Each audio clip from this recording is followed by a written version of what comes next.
The nation of Qatar, unfortunately, has historically been a funder of terrorism. It was a shock in Washington and across the globe. A U.S. president publicly going after Qatar, a close ally that houses the biggest U.S. base in the Middle East, siding with the blockading countries. At the time, many believed the Saudis' fawning treatment of him in Riyadh played a part. But we now know, thanks to emails leaked to the Associated Press, that the push to get the president to side with Saudi Arabia and the United Arab Emirates began months before. The emails are from Elliot Brody, a big-time Republican fundraiser. According to the AP, he was working with George Nader, who said he was close to both of the crown princes from Saudi Arabia and the UAE. Brody reportedly lobbied the president and later received hundreds of millions of dollars worth of defense deals from the UAE. In one email, Brody boasted about his role, writing Trump's vocal support of Saudi Arabia at this summit, quote, is a direct result of the campaign we have led over the past 2 months to highlight the funding of terrorism by Qatar and the Muslim Brotherhood.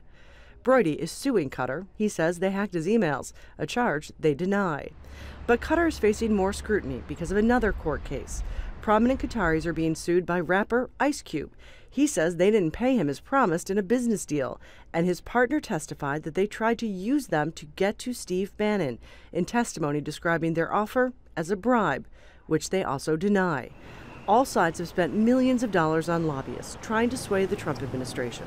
One country in the Gulf region is a threat to global security: Qatar. Putting ads on the president's favorite cable channel, placing op-eds in prominent papers, lobbying lawmakers. We stand with the United States to defeat terrorism in all forms. There are a lot of guys who are making an awful lot of money in this town. Former lobbyist Stephen Billett thinks they are likely wasting millions of dollars. Because you never really see any evidence of it later on.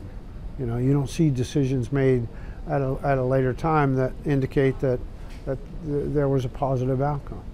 According to the New York Times, the Saudis and UAE offered to help the Trump campaign before the election.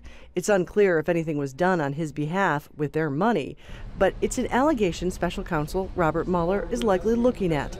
The man at the center of many of these questions, George Nader, is cooperating with the investigation. Patty Culhane, Al Jazeera, Washington.